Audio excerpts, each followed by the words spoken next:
अल्लाहुम्मा सल्ली अला सय्यिदिना मुहम्मदिन नबिय्यिल उम्मी व अला आलिहि व सहबिहि व सल्लिम।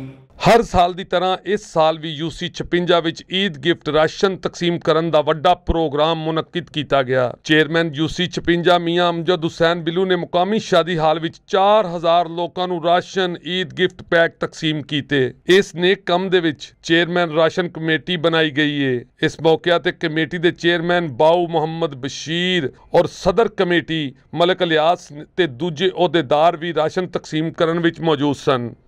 अल्लाहुम्मा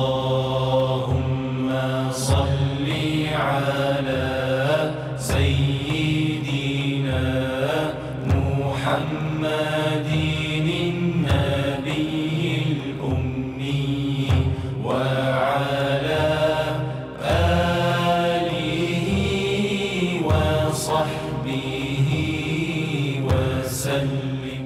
राशन तकसीम कमेटी रमजान उल मुबारक मियाँ अमजद हुसैन बिल्लू साबका चेयरमैन UC 56 दी जेरे सरपरस्ती काम कर रही है। पिछले 21 वरियां तो यह कमेटी रमजान उल मुबारक दे आखिरी अशरे विच इलाका भर दे लोगों नूं राशन देंदी आ रही है। हर साल राशन दे पैकटां दे विच इजाफा किया जाता है। इस मौके ते मियाँ अमजद हुसैन बिल्लू ने आख्या कि 20 साल तो ये सारे दोस्त मिलके बाऊ बशीर साहब मेरे दोस्त है ते ताजर रहनुमा भी है ते उस मेरे नाल एक ऑपरेशन करते हैं। पूरी एक कमेटी असी बनाई है ते मैं अपनी कोशिश वैसे असी 80% या 90% अपनी यूनियन कौंसल 56 दे विच कार्ड तकसीम करते हैं। वो 5 या 10% जिहड़े कार्ड होंदे बाहर भी असी जिहड़े लोग वो मुखैयर राज जिहड़े दोस्त जिन्होंने सानू दिते कमेटी दे विच मैंबर है ਅਸੀਂ ਉਹਨਾਂ ਨੂੰ ਦਿੰਦੇ ਉਹ ਬਾਹਰ ਵੀ ਦੇ ਦਿੰਦੇ वैसे ਅਸੀਂ UC 56 ਆਪਣੀ यूनियन कौंसल ਨੂੰ ਬੁਲਾਈ ਕਰਦੇ ਉੱਥੇ ਦਿੰਦੇ। ਪਹਿਲੇ ਕਾਰਡ ਤਕਸੀਮ ਕੀਤੇ ਜਾਂਦੇ ਨੇ ਤਾਂ ਕਿ ਰਾਸ਼ਨ ਲੈਣ ਵਾਲਿਆਂ ਨੂੰ ਕਿਸੇ ਕਿਸਮ ਦੀ ਕੋਈ ਤਕਲੀਫ ਨਾ ਹੋਵੇ।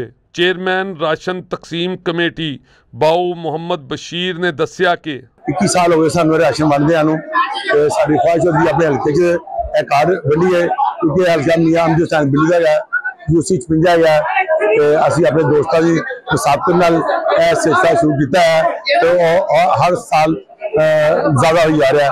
तो 4000 की करीब राशन है जो लोगों के दोस्तों लोगों दे रहे हैं। इस मौके ते सदर कमेटी मलिक इलियास का कहना सी 4000 के बाद बंडल बनाया 4000 लोगों को पर्चियां देने फिर लोगों ने कराया जानिया पर्चियां लोग सारे लंगर लैके आ रहे हैं सामने जो भी है माशाल्लाह बड़ा अच्छा है माशाल्लाह और इंशाल्लाह आइंदा साल भी इंशाल्लाह इंज ही होएगा। राशन लैन वाले लोगों का रश देख के पता चलता है कि मुआशरे विच सफेद पोश लोगों की कितनी तादाद है।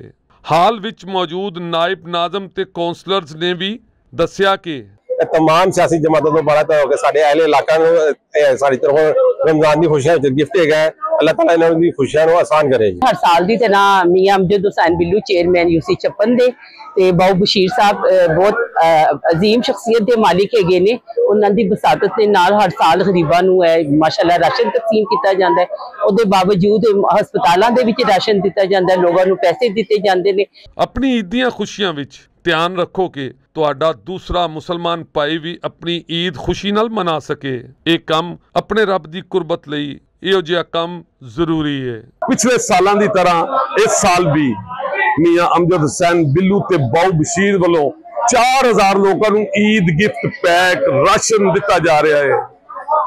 इस गल का पैगाम है कि मुआशरे दे हर मुखैयर आदमी नूं जिहड़ा सख्त सहंदा होवे उन्होंने चाहिए कि ऐसे काम करन ताकि वो लोग उस वैध पोश तबका जिहड़ा खुशी नाल ईद नहीं मना सकता वो भी खुशियां नाल ईद मनाए ते अपनी खुशियां दे विच उन्होंने भी शामिल करो जेड़े के मुआशरे दे सफेद पोश ने। कैमरामैन अदनान राजपूत दे नाल मलिक मुश्ताक, सन न्यूज़, लाहौर।